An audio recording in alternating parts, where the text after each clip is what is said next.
इमरान खान की नाकामी की हैट्रिक होने का अंदेशा। शहजाद इकबाल ने हामिद मीर से सच उगलवा लिया।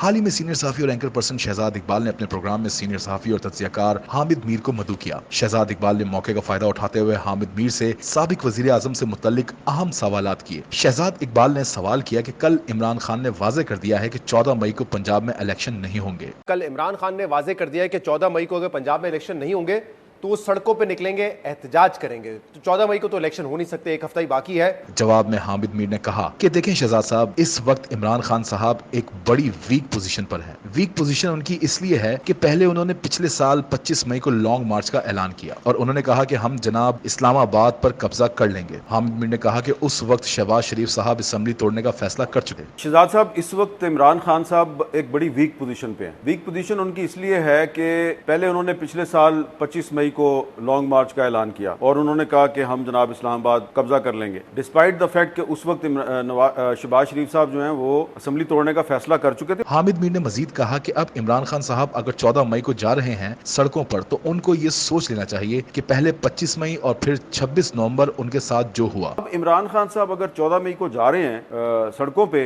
जी, तो उनको ये सोच लेना चाहिए कि पहले 25 मई और फिर 26 नवंबर को उनके साथ जो हुआ, तो अगर सड़कों पे जाने की जो का ऐलान है तीसरी मरतबा भी नाकाम हो गए तो उनको बहुत नुकसान होगा। हामिद मीर के इमरान खान से मुतल्लिक इंकशाफात पर क्या आप इत्तफाक करते हैं? कमेंट सेक्शन में हमें अपनी कीमती राय से जरूर आगाह करें।